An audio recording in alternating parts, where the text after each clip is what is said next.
តោះសួស្តីពុកម៉ែបងប្អូនអរគ្នាបាទស្វាគមន៍មកកាន់ការនៅលេខ100ថ្ងៃទី7បាទខែ1ឆ្នាំ2026យើងហ្នឹងបាទហើយមុននឹងចូលដល់ការឲ្យនៅលេខ100មានសុំចិត្តពុកម៉ែបងប្អូនយើងដែរទេពុកម៉ែបងប្អូនយើងបាទជួយ like បាទក៏ដូចជា subscribe បើកនៅសញ្ញារូបកណ្ដឹងបាទមានម្នាក់មួយផងបាទដើម្បីជាកម្លាំងចិត្តឲ្យមានក្នុងការធ្វើនៅវីដេអូបាទចែកជូនពុកម៉ែបងប្អូនយើងបានលេងបានទស្សនារាល់ថ្ងៃអញ្ចឹងបាទតើឥឡូវនេះមានសុំនាំអារម្មណ៍ពុកម៉ែបងប្អូនយើងទៅផ្ទៀងផ្ទាត់នៅលេខ100ថ្ងៃចាស់សិនបាទហើយពុកម៉ែបងប្អូនអាចមើលលើនឹងបានបាទលទ្ធផលម៉ោង4យើងបាទគឺឃើញថាបាទចូលបានអូសខ្ទង់50មួយប៉ោះនិងអូសខ្ទង់30មួយប៉ោះបាទមានបានចូលត្រង់អីទេពុកម៉ែបងប្អូនបាទយើងចូលបានអូសខ្ទង់តែ2ប៉ោះហ្នឹងឯងបាទអ្នកដែលបានលេខអីហេពុកម៉ែបងប្អូនយើងបាទ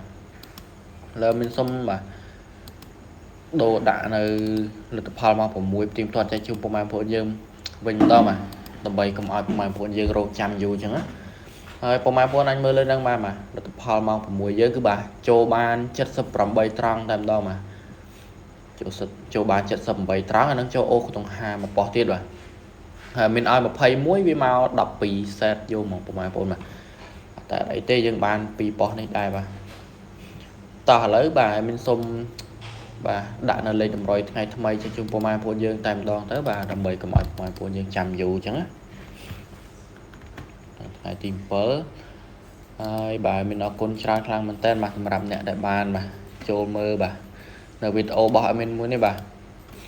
ហើយកុំភ្លេចបាទជួយ like subscribe បើសញ្ញារូបកណ្ដឹងឲ្យម្នាក់មួយផងបាទតើជាមួយនឹងតុងអូសថ្ងៃនេះបាទមានបាទអូសតុងខ្សែហើយនឹងអូសតុងកៅអូសតុងខ្សែនិងអូសតុងកៅមួយខ្ទង់អូសយើងមានតែ2ខ្ទង់ហ្នឹងឯងបាទហើយលេខតូចយើងហើយមាន42 97 ចាខ្សែប្រហែ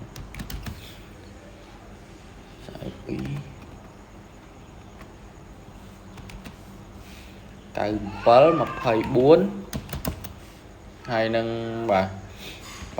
85ជាមួយនឹងបាទលេខតូចមាន4គ្រាប់ដូចរដងទេប្រហែលបងបាទមាន42 97 24និង85ហើយលេខធំយើងបាទធំយើងមាន612 389ហើយនឹង963ជាមួយលេខធំហើយមាន3គ្រាប់ដោយរដងទេប្រហែលបងបាទហើយយើងលេងគុណទៅប្រហែលបងបាទលេខធំហ្នឹងណាតើបាទលេខហ្នឹងបាទលេខតម្រុយហ្នឹងយើងលេង BCD ទៅប្រហែលបងបាទបើប្រហែលបងអាចរង A បានប្រហែលបងជួយរង A តិចទៅបាទព្រោះវាអាចនឹងចេញ A ដែរហើយលេខយើងគឺលេខបានម៉ោង4កន្លះនិងម៉ោង6កន្លះបាទតើបាទការឲ្យនៅលេខតម្រុយថ្ងៃទី7យើងមកឈានចូលដល់ទីបញ្ចប់ហើយជាចុងក្រោយមានជូនពរឲ្យពុកម៉ែបងប្អូនយើងបាទបានហេងត្រូវទាំងអស់គ្នាផងបាទអរគុណច្រើនបាយបាយ